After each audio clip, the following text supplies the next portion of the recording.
Good afternoon, everyone. My name is Carlos Bossard. I am the Executive Director of the Haitian American Museum of Chicago. Welcome to our program today, Sanctuary, a Haitian Passport and the Holocaust.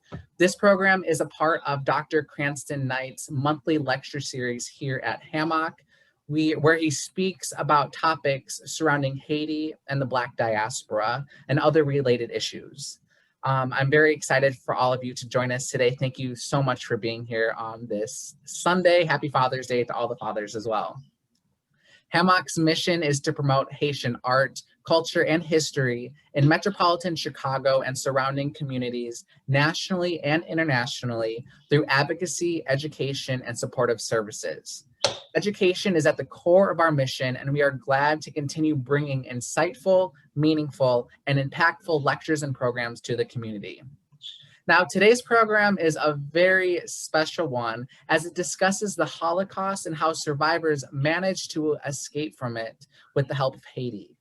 To represent their perspectives, we do have a very special guest joining us today, artist Mr. Robert Sutz. And he is a Jewish American artist and activist who has worked to preserve the stories of survivors and the experiences they have had within his artwork. Before we begin, I do want to do some housekeeping and let you all know the format of today's event. First, this program is being recorded, and if you do not wish to be seen, please feel free to turn your video cameras off now. Because it is recorded, we also will have the recording up on our YouTube page within a couple days of the program. Also, all of you are automatically put on mute as you entered the room. Please remain on mute throughout the program to make sure and ensure that everyone can hear everyone clearly.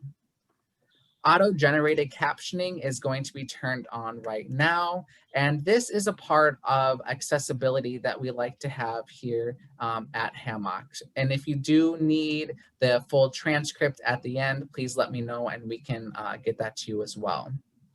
After the presentation, there will be a Q&A session with Dr. Knight and Robert Sutz, moderated by HAMOC's educator and grant writer, Mr. Ben Henderson. Ben has been with the museum for over 2 years now and continues to be a huge asset, supporter, and friend of the museum. Ben? Hello, everyone. Okay, so as Carlos states, the Q&A will take place after the presentation. However, feel free to put your questions in the chat during the presentation for Dr. Knight and Mr. Sutz. During the Q&A session, all questions must be made through the chat. I'll be monitoring questions throughout and relaying them to Dr. Knight and Mr. Sutz. For those who haven't been to our previous programs with Dr. Knight, Dr. Cranston Ramirez-Knight got his PhD at Loyola University. His work primarily focuses on international relations and foreign policy with an emphasis on its effect on smaller states like Haiti. For today's program, he'll be talking about Jewish refugees trying to escape the Holocaust by seeking refuge in Haiti. He will go over what made Haiti uniquely open to helping Holocaust refugees while other countries, including the US, weren't.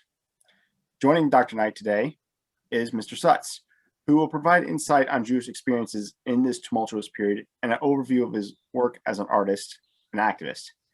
Mr. Sutz has decades of experience interviewing Holocaust survivors and preserving their stories in art. He is currently working towards creating a Holocaust museum and education center in Phoenix, Arizona, which is the 5th largest city in the United States, but also one of the few places that doesn't really have a center to study the Holocaust. By having Mr. Sutz here today, we hope to highlight how Jewish and Black discourses on civil rights intersect and align. Everyone, please welcome Dr. Knight and Mr. Sutz.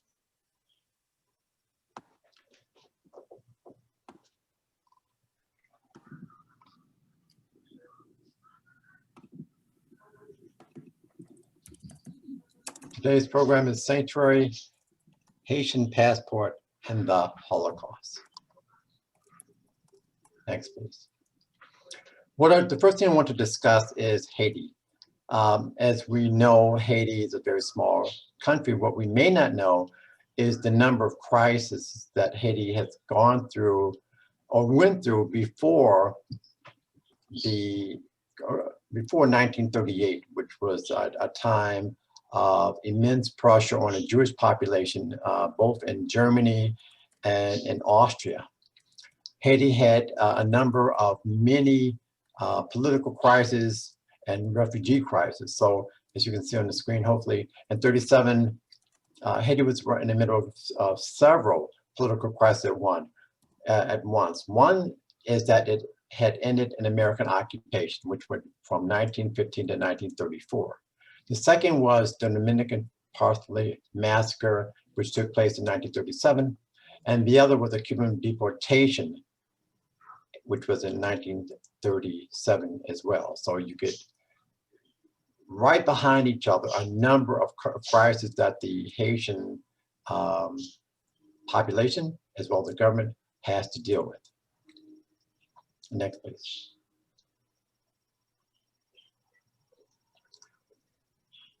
The American population, the American occupation. The United States occupied Haiti from 1915 to 1934. And during that time, they installed a government which was friendly to the United States.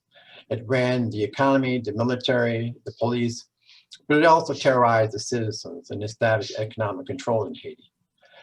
The United States at that time had also expanded into Cuba, Puerto Rico, San Domingo, which is part of that large section which was known as Hispaniola, which is where Columbus landed.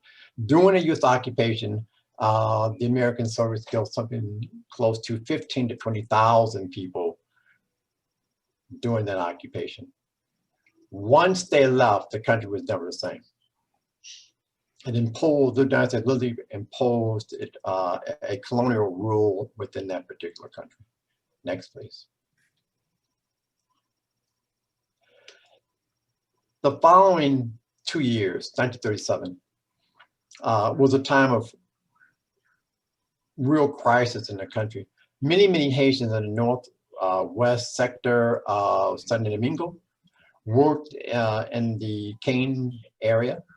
The president of Haiti, who was mulatto, wanted a white country. And I'm saying that not from my perspective, but what is actually written in the official documents. He didn't want anyone in the country who was not white. And in essence, he didn't want anyone who was black. Haitians identified as black, Dominicans did not. And in the process, he sent in his military that killed 25,000 Haitian individuals. The one that you're looking at now is, and I'm preceding myself, is the Cuban deportation. So in 37, Cuban soldiers rounded up a large number of Haitian who were working in the sugarcane plantations and for deportation. There were 25,000 Haitians who were shipped out, and those who refused were actually put in a concentration camp.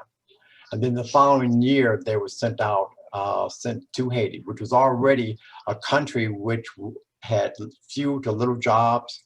After the American occupation, they literally had no jobs. So you're sending 25,000 people into a country which has not only doesn't have jobs for people to work in, it doesn't have enough food to feed them. So that was an important year. You're sending in refugees to come back to a country that many of them hadn't known. Many had been gone from Haiti for a generation. And now they're being rounded up and being told that they have to leave Cuba to send to Haiti. Next, please. So I want to apologize because I went a little bit ahead of myself. The Dominican Parsley Massacre in 1937, as I said, Trujillo, who was the president of the Dominican Republic, did not want any black Haitians in San Domingo. He sent his military out in 1937 to kill all black Haitian workers in the northwest region of that country. Some historians have estimated that as many as 40,000 were massacred. The Dominican troops and civilians participated in this particular massacre using machetes, farm tools, bayonets, and farm tools. That tremendous amount of pressure on any society. And if you look at how small Haiti was, if you look at the population, having gone through an American occupation, having gone through the situation in Cuba and deportation, having gone through a massacre, that's a lot on any constraint on any country on any given day. And yet the government had to deal with it. The individuals coming back into Haiti, those individuals who had been massacred, you had to bury those individuals. You had to do some type of compensation. Eventually, Roosevelt called for Trujillo's to give compensation, but that in no way healed the wounds which were created between Haiti and Dominican Republic, and they never have been repaired to this day. Next, please. If we look at the things which are going on in Haiti at that particular time, so the country is dealing with its own reverberations from occupation, deportation, and a massacre. Now we'll turn to Germany. So in '38, you get the Evian conference, and that was where 32 countries gathered to discuss how many Jews who were fleeing Germany because of Hitler. So they're discussing or having high-level conferences discussing how many countries will take these individuals. Because Germany is quickly saying, we will allow them to leave if countries will take them. What led to a large number of Jews fleeing Germany was Kristallnacht, or the Night of Broken Glass. During this time, Jews were arrested, killed, and shops were burned. They were robbed. Many of the synagogues were burned to the ground. By December of that year, the Nazis had taken over all of Jewish-owned businesses. They were forced to wear yellow stars, and they were told that they were no longer citizens of Germany. So they lost their citizenship. Next, please. In 1938, July of that year, President Roosevelt called upon 32 nations to come together with their representatives to discuss this particular problem. And the issue for them was very clear. If Jews are immigrating or want to immigrate and become refugees in your country, how many countries will accept them? With the exception of San Domingo, which said, we will accept them, but Trujillo doesn't accept them because he's benevolent. He accepts them because he wants them to work in the agricultural section of that country, and because in his opinion, they were white and they would add, as far as he was concerned, to what he considered to be a white nation, which is what he wanted. So France, the United States, all the other countries which were there said, no, we will not accept any Jews at all, period. The few who were already leaving aboard ships, in many cases, those ships were turned around and individuals were sent back to Germany. Next, please. What's important before we get into Kristallnacht is the fact that although Haiti was already going through a tremendous amount of political issues, it wanted to accept as many Jews as possible. It said at one point, it will accept 50,000 Jews. And Roosevelt said, you will not accept that many Jews into the Western Hemisphere because those individuals are enemy combatants, national security threat. The film you're going to see now is Kristallnacht, which I had spoke about earlier.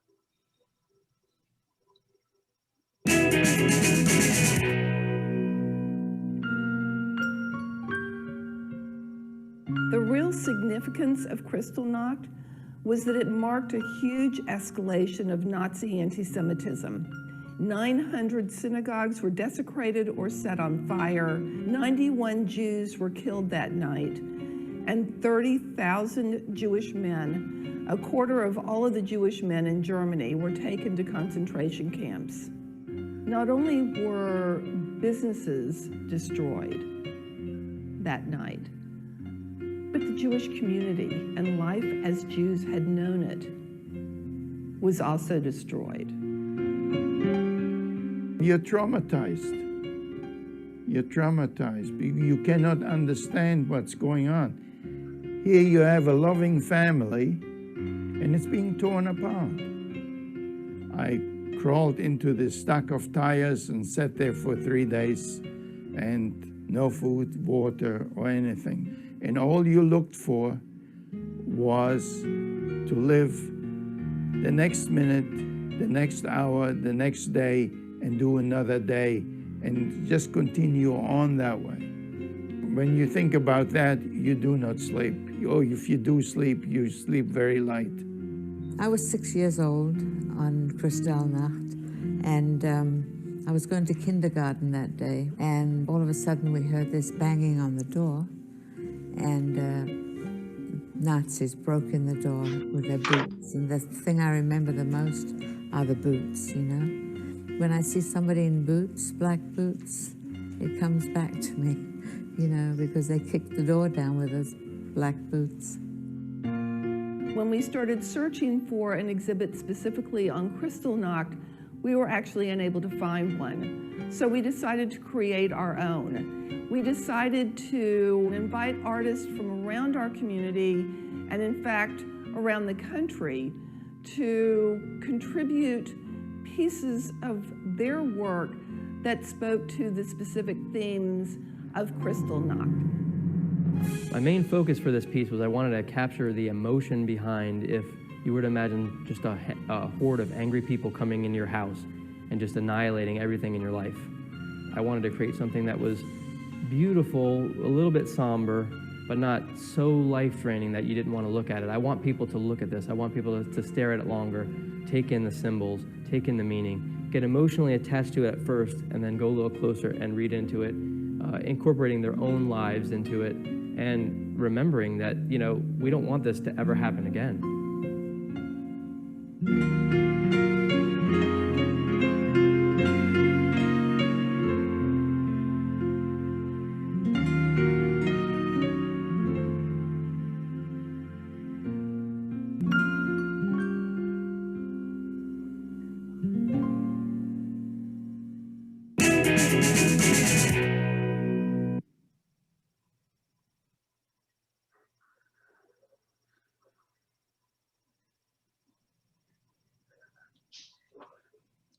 I hope you found the film interesting.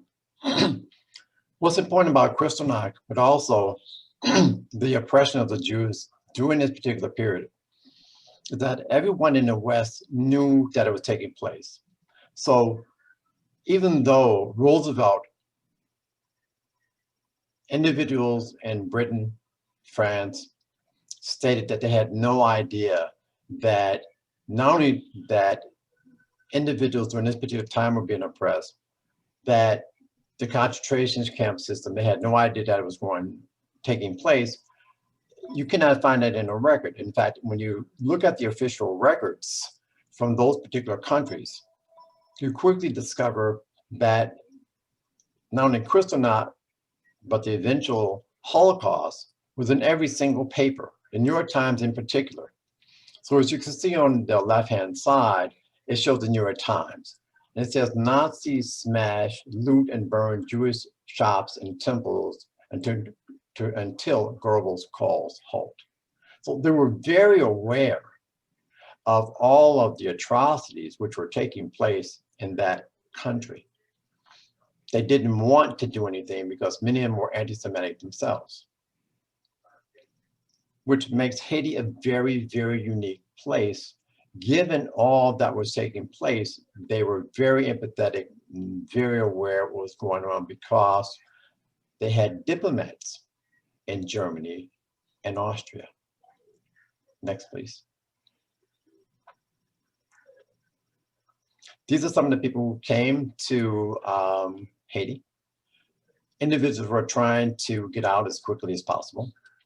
And there was one ship that stopped in Port-au-Prince. These individuals were able to get a passport. A passport was the only way you could get out of Germany. And very few people were given passports. Haiti was one of the few. The diplomat there in Germany gave as many passports as possible, even though at the Evian conference, the Haitian delegation or delegate had been told that, no, you will not be able to give out 50,000 passports. You will not allow 50,000 people to come into the Western Hemisphere. He gave out as many as possible. And in many cases, that passport, not only did it save lives, but the passport eventually found itself its way into France. It found its way into Poland. It found its way into Switzerland. So the Jews who were there, who may have gotten a passport to have gone to escape Germany and were able to get to France, that French passport was null and void once the Germans came into the country. But if you had a Haitian passport, the Nazis didn't touch you. And so that passport saved a lot of lives. Even though some people did not arrive in Haiti, they went to other places. As long as they could have the passport, to a great degree, they were immune from harm. Next, please. There's another family here, Mola family, if I'm pronouncing the name of the family correctly. They went to the Haitian consulate to have a passport and to get a visa, and that visa saved their lives. They're able to make their way aboard ship, and from there, where they arrived in Haiti. Once they were there, they were met by a number of Jewish families that had been in Haiti for years. A special center was set up, and they began to build housing. Next, please. Conclusion, both the Haitian population and those escaping Nazi oppression had much in common. Although Haiti did not receive as many refugees as they wanted, given the turmoil that the country had suffered, it was compassionate and had a great understanding of human need. And I think that's what makes it Haiti so unique in history. Not only the Holocaust, but just unique in history that despite all that it had gone through its own deportation issue, it had gone through its own massacre, it had gone through its own issues of poverty and occupation, it was still a place where people were compassionate and understood the needs of others. Thank you.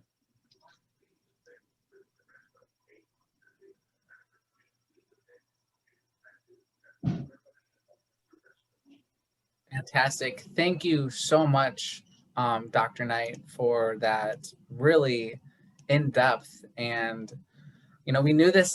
We knew your presentation in this program was going to be very impactful, and so I think you did a really fantastic job putting that together, being mindful of lots of different pieces, moving pieces within this topic. And I am very grateful that you were able to kind of uncover, again, another untold story within Haiti and the Haitian diaspora. And I think this is one that maybe not a lot of people know.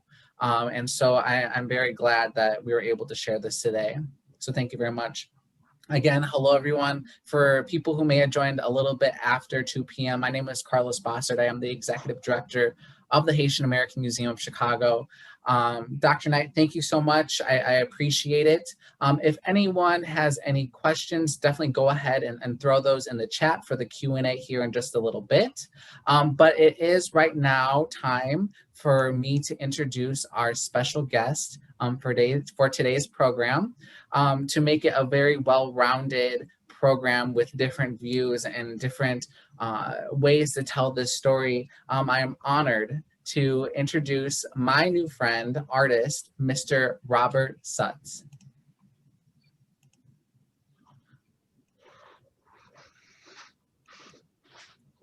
Mr. Sutz, you have the floor. Hey, thank you. My name is Robert Sutz. I was born in Chicago's South Side in 1929. I had my bar mitzvah at the South Side Hebrew congregation at 77th and South Racine Avenue when I was 13 years old. That's when I became an adult, the proper time to choose a career. So I chose art. I studied at the Chicago Art Institute and the American Academy of Art, both of them on scholarships. Later, I became interested in mask making after seeing an exhibit at the Chicago Public Library on Abraham Lincoln. His life mask was on display along with a mask of his hand. Knowing that Lincoln's portrait head was not a sculpted portrait, but one actually taken from life, gave me the chills because I could almost feel his presence and irrefutable likeness of Lincoln's head and his hand. Making masks is a century-old art form that has always intrigued me. I was determined and anxious to learn more about this process. I practiced making molds and castings of my parents and children who were willing to sit for me. They were my favorite models. I was drafted in the Army when I was 21. I served in the Signal Corps for 2 years during the Korean War. I was a photographer and an artist. I drew many leaflets that were dropped in Korea and did illustrations for training manuals for psychological warfare. When I was discharged from the Army, I did find work in an art studio in Chicago looking for advertising and editorial illustrations. I later joined the Leo Burnett Advertising Agency in 1958 as an art director. I enjoyed working on many of their clients, like the Pillsbury Doughboy and the Jolly Green Giant. After working 22 years at Burnett, they offered early retirement. I took it, hoping to have more free time to work on my fine art projects and making life masks. Looking back at this time, I was married and had 6 children. We also took care of my brother's 2 boys after he was divorced. So we had 8 kids in the house for about 6 years. In year 2000, I became an interviewer for Steven Spielberg's Survivors of the Shoah Project. They plan to interview more than 50,000 survivors around the world. This was my first opportunity to meet Holocaust survivors. I interviewed many survivors living in the Skokie and Chicago area.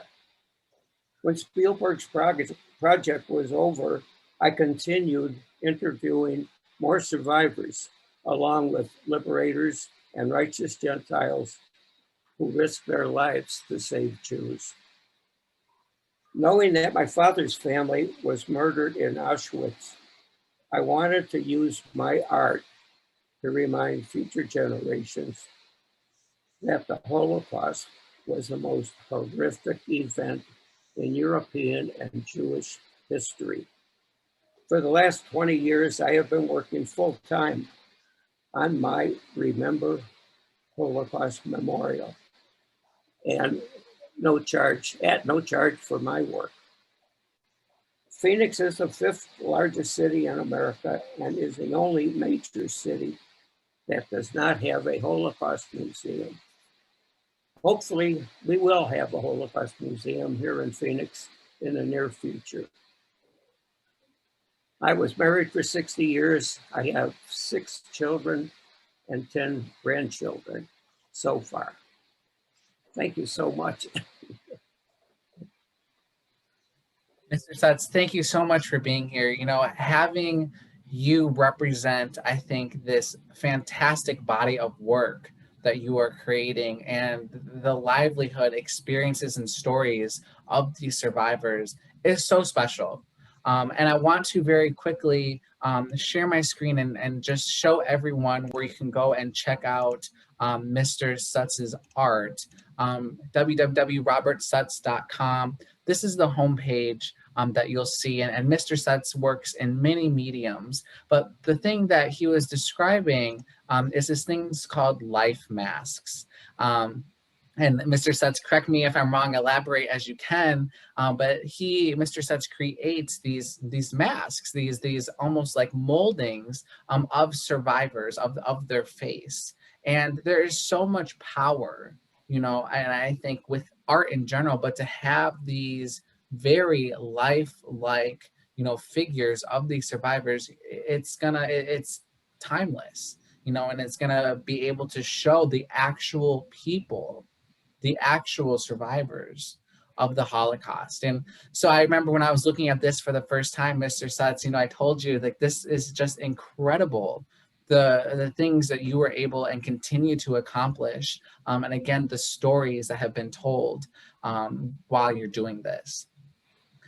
I know also, Mr. Sutz, you mentioned, and something that we are super excited about is the creation of a Holocaust museum in Phoenix, Arizona. And I know the organization that you're working with right now to kind of make that happen is the Arizona Jewish Historical Society and Jewish Heritage Center. And I also do want to show very quickly that this is the website, and Mr. Sutz has requested that if anyone wants to help make this a reality, make the new museum a reality that Mr. Sutz is going to be creating, the Arizona Jewish Historical Society does have a donation page, and if you do make a donation in Mr. Sutz's name, it's going kind of directly to them, but then also the creation of this museum, which again was mentioned is the 5th largest city in the States, but it doesn't have a Jewish museum specifically. And so that's the goal with Mr. Sutz is creating this. And I think it's absolutely fabulous that, down the line that this is going to be a thing. So Mr. Sutz, I really do congratulate you in all the work that you've been doing, everything that you've been able to accomplish within your artistic career. So thank you again very much for being here today. I truly do appreciate it. Now, at this time, I am going to hand it over to Ben. And again, if anyone has any questions for Mr. Sutz or for Dr. Knight, anything that's coming up or you heard or you want to learn more about, go ahead and throw your question in the chat. Make sure to direct it to whomever you want to answer the question. And we'll make some space right now, give a little bit of time for people to generate those questions and put them in the chat. Okay, well, I'm going to start things off with my own question. Dr. Knight, during the program, you mentioned that the United States forced Haiti not to accept refugees. Why did the United States do this? During the First World War, during the First World War, there were a fair number of Germans who had immigrated to Haiti. And these were, of course, the United States was at war with Germany at the time. The Germans who were there, interesting enough, had a very good relationship with the Haitians. In fact, a number of Germans married Haitian women. And this was something that could not be tolerated by Roosevelt. Plus, the United States really felt that the Germans were there as spies and that they were planning on attacking Panama and destroying the Panama Canal. So anyone coming from Germany was suspect as individuals who were either spies or soldiers or saboteurs who wanted to harm the United States, especially as we get into this beginning and the middle of the Second World War. Okay, so the fact that they were Jewish did not really factor in that sort of view at all. Well, it did in a way.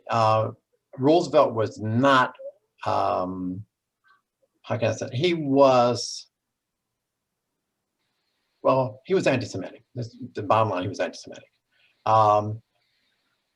The question was asked during the time of the Holocaust, As American aircraft were flying over places like Dhaka, Bukavu, the question was asked, why didn't American aircraft bomb the rail lines which were taking individuals to the camps?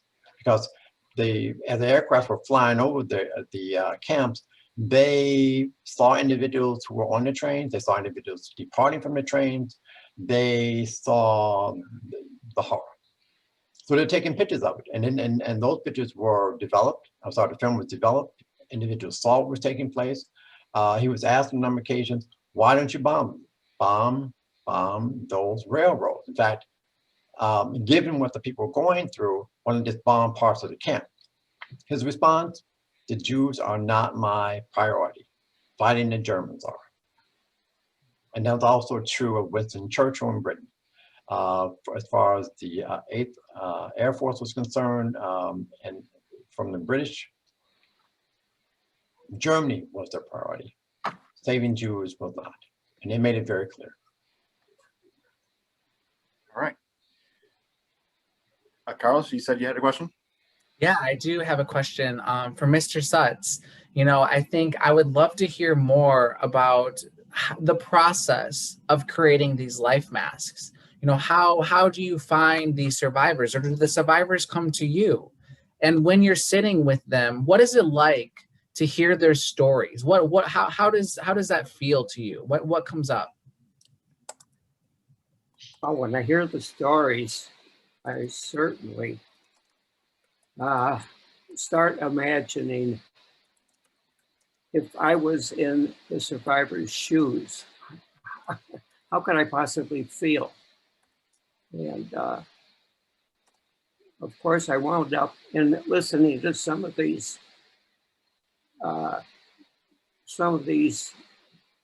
torture scenes or whatever they are, described to me. Being an artist, I illustrated some of these scenes. And so I certainly have a number of scenes that from the survivors that they actually saw. And I certainly could talk about a number of them, but they are very hard to watch, very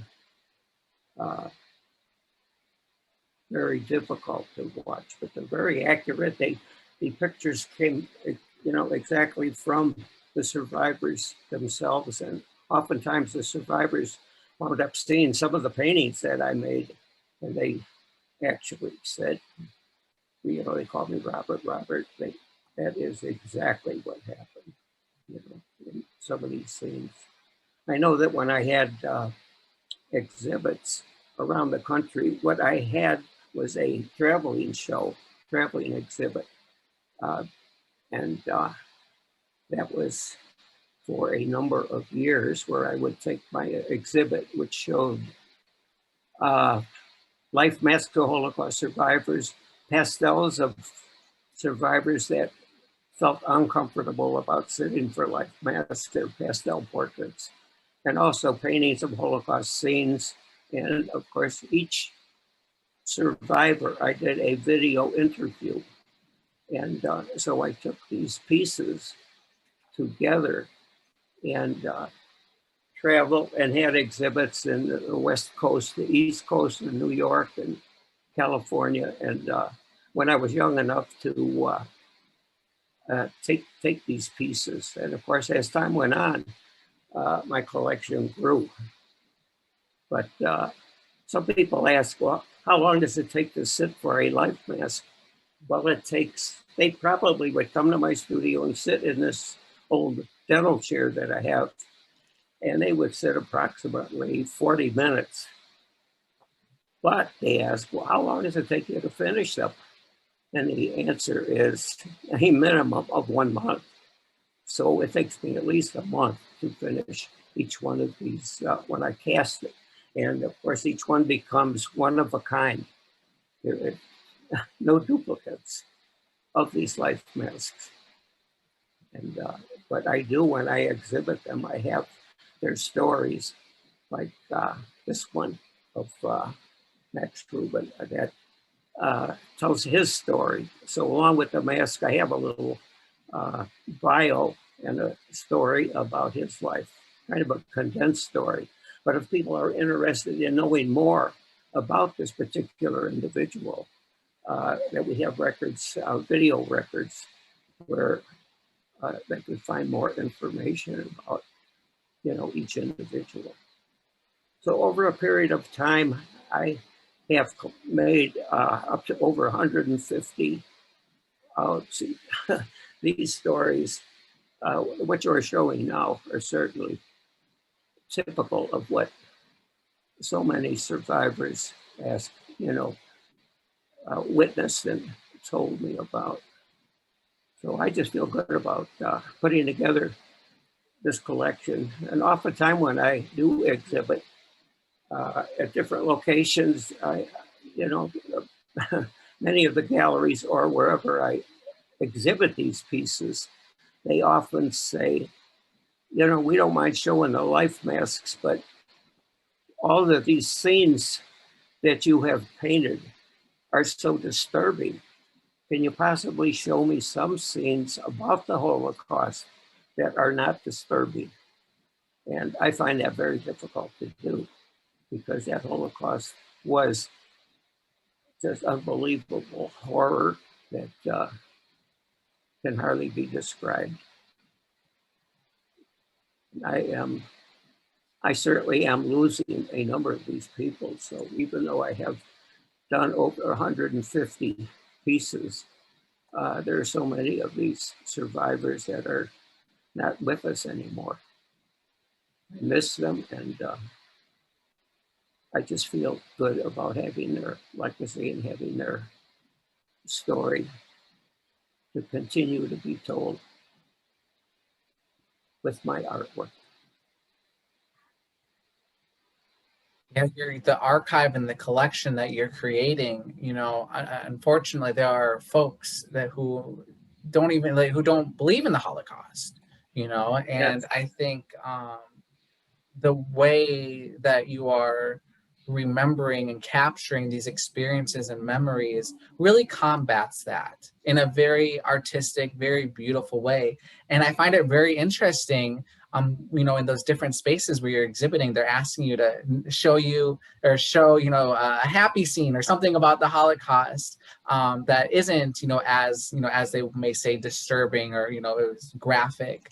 But, there's so much emotion in these paintings that you've created and in the masks that you're creating. There's so much realness to it. I think that lots of folks they don't know, they don't understand. And so I'm so appreciative of, the thoughtfulness, and I can imagine how difficult it may be to paint these, these scenes. And, to know that you're capturing and creating things that aren't, they're not happy by any means, but it's such important work that you are doing. And then the archive and the collection that you're creating to continue these stories and continually, we can tell our children, our grandchildren, our great-great-grandchildren, and make sure that these names, these experiences, these stories, and what you're doing, the literal faces of these survivors and everyone who unfortunately did not survive, that we continue to remember them. We continue to uplift them. And I think you're doing, this is just, it's hard to look at, but it's very real. And I really appreciate the time that you put into it. A month to finish a mask. I think that's kind of quick, just how much detail is in these. But I really love them a lot. And I think it's, again, just beautiful work that you're doing to create this. Thank you so much. I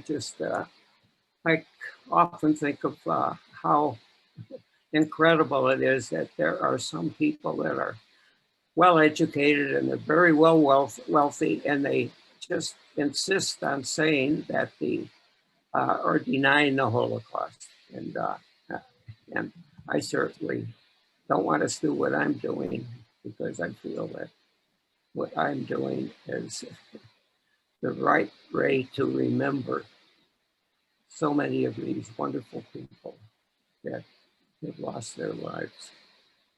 So I just want to continue what I'm doing. And as I mentioned before, I have been doing this for 20 years at no charge. I do not charge for any of the work I'm doing.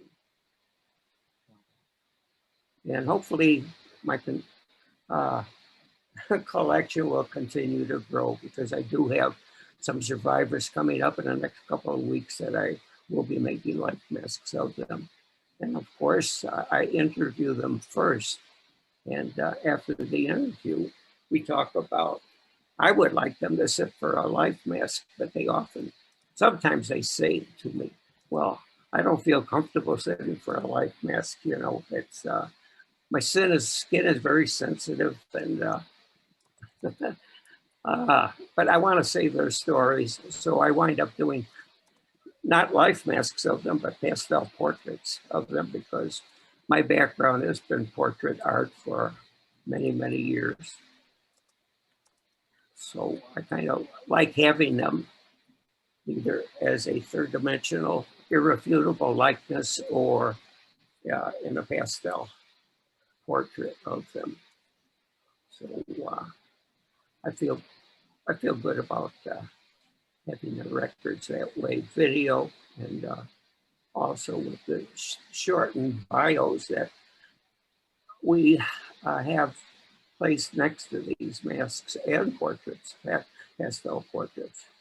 And of course the paintings too, while exhibiting them, they have the description of, in most cases, every painting of a scene, a disturbing scene, I have the survivor that described to me that particular scene. And I think that makes it more interesting, and something important. Definitely the audio. I love that you have videos, because hearing these, you know, remembering is one thing, but hearing the voices of the actual people, I can only imagine how it's just in an exhibit, how well-rounded and impactful that is. Really, really great work. Yeah, and so many times after, when I am videotaping them, and they do talk about some of these horrific scenes that they witnessed, so often as they leave the studio or about to leave my studio, they are reminded about some scenes or something that happened that wind up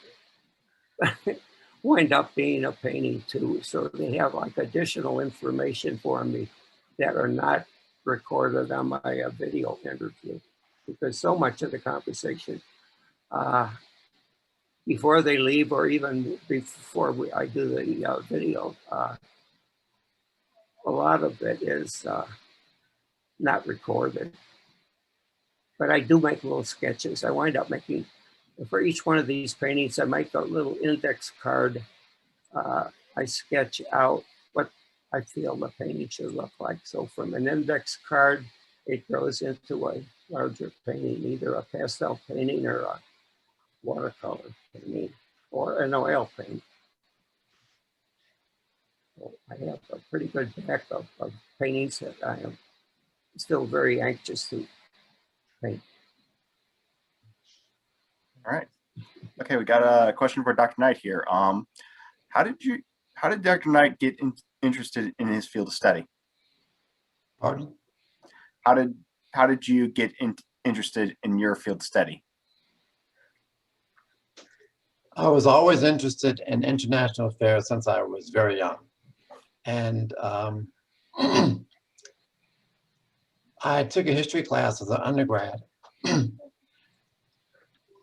Russian history. So I took my minor area in Russian history.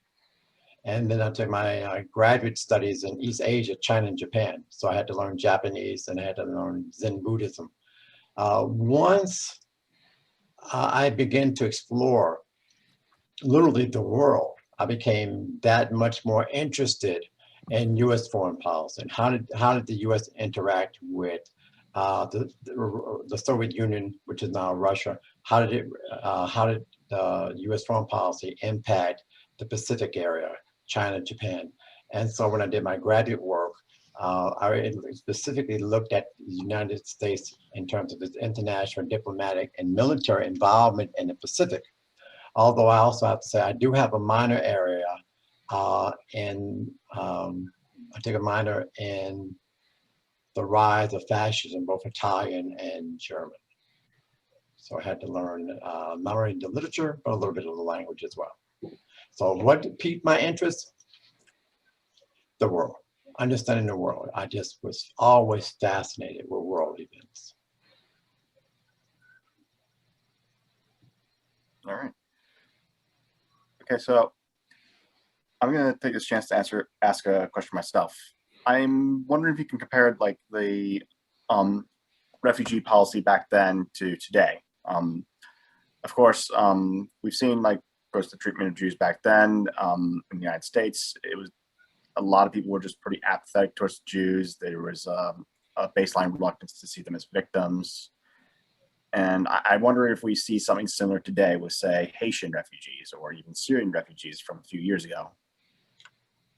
You have a lot of xenophobia, which has always been very much a part of U.S. history in terms of immigration.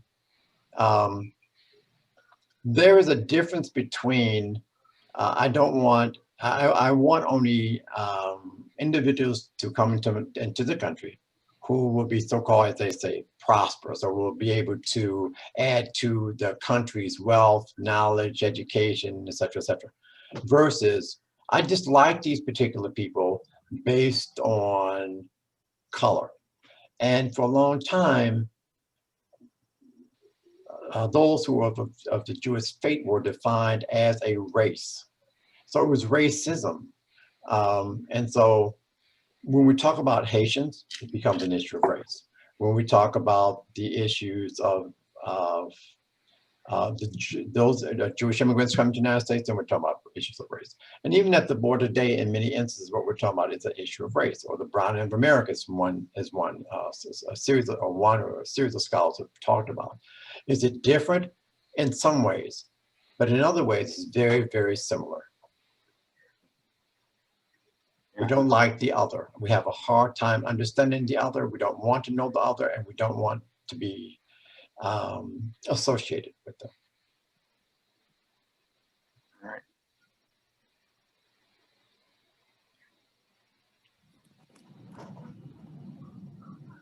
Okay, so we have a time for one more question, and okay, we just got one. All right, does the bio accompanying mask include any details of the survivor's life after the Holocaust? I think that's directed towards you, Mr. Sutz. Carlos, do you have access to the website still? I'm not sure what the question is. The person's asking, is there a bio connected to your artwork of the persons you create? Like, for example, this guy right here.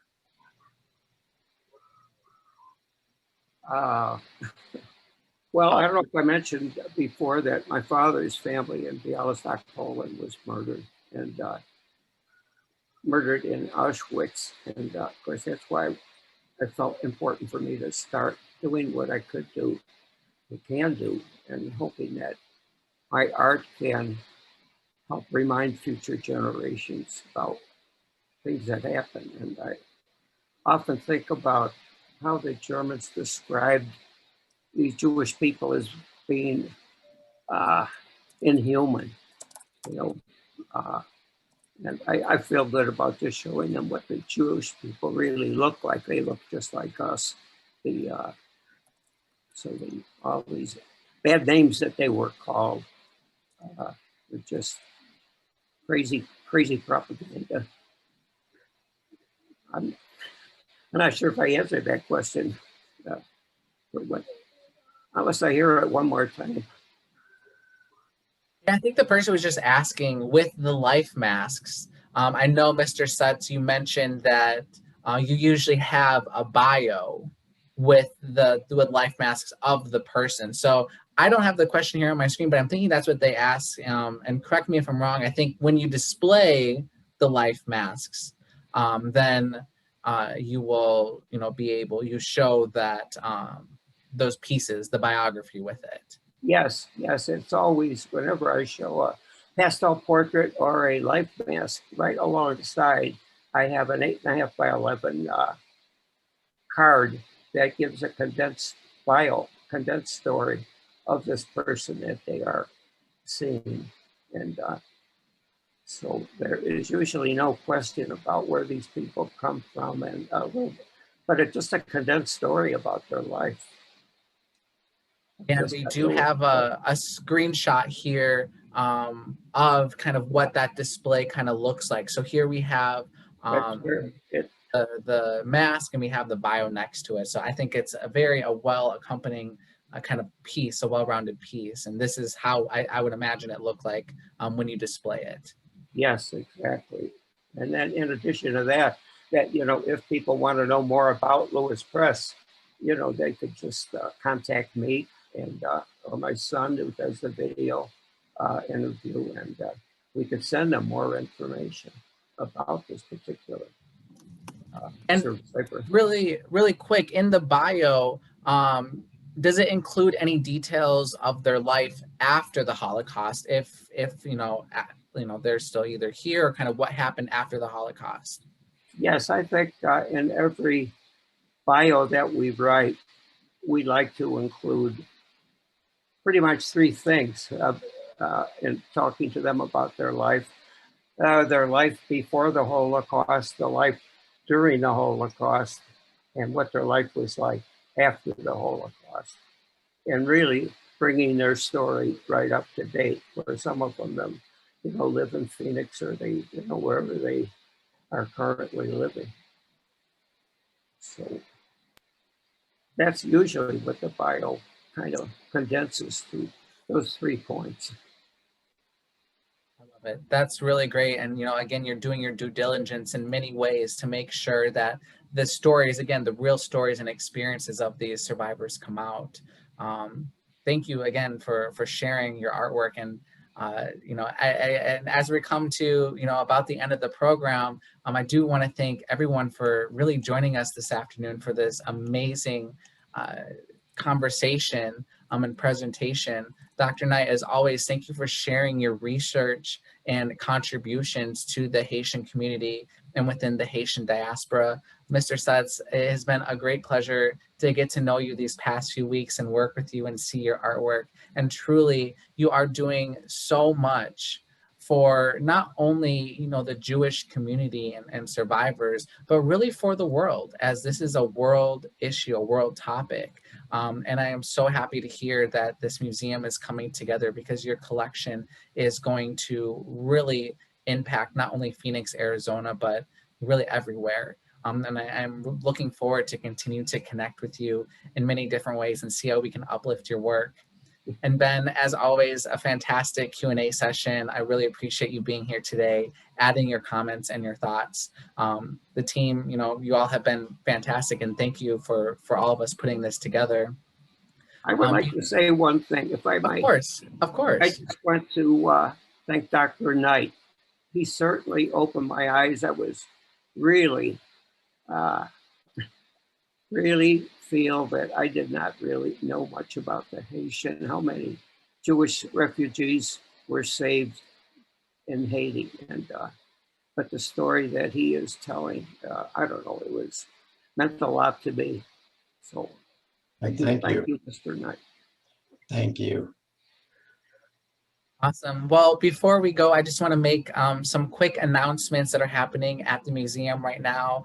As you know, we are safely open to the public, continuing to follow CDC and Chicago Public Health guidelines. And we're very happy to announce that we did just open our newest in-person exhibition featuring Soie Rosier, who is an 18-year-old female Haitian American visual artist working here in the city of Chicago.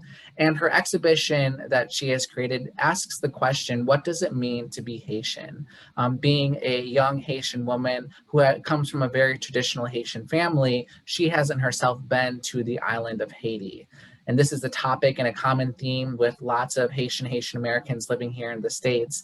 And so she does a fabulous job kind of piecing that out and thinking about the internal and external world that she's working with. So if you are able and can, definitely join us at the museum anytime to see that.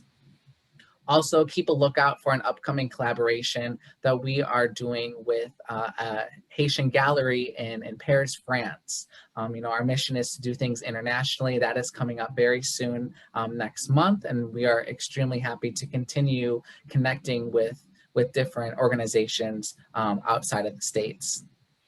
And, a part of today, there was some news that broke yesterday. We would like to thank the Illinois Holocaust Museum for their support of this program. They have been really ingrained in just helping us out in certain ways. And with that, we do send our condolences to Fritzi Fritzal, who was a Holocaust survivor and the president of the museum. And she did pass yesterday. So I just did want to mention that. We're happy that Mr. Sutz is doing the work with survivors to continue to capture those stories. So our condolences to her family and the Illinois Holocaust Museum. Again, this meeting has been recorded and it will be available on our YouTube page. I will send out a follow-up email with that YouTube page where you can find that in a few days. But thank you all again for joining us this afternoon. We were joined today by our president and founder, Miss Elsie Hector Hernandez, and also one of our board members, Karen Richmond, who is Jewish American herself. So lots of things going on today within this program, lots of moving parts, and I'm really happy again, Dr. Knight, Mr. Sutz, Ben, thank you so much for helping HAMOC put this together. This truly has been one of my favorite programs, so I'm very appreciative. Everyone, have a good rest of your afternoon. Again, happy Father's Day to all the fathers out there. Enjoy the rest of your Sunday, and we look forward to seeing you at another HAMOC program in the future. Have a good afternoon, everyone.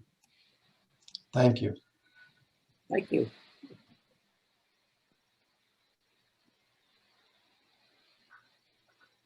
Thank you.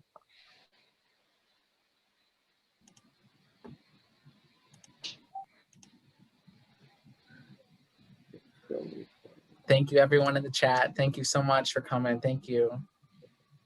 Greetings from Germany. Hello, hello. Thank you. Thanks, Carlos. Great job.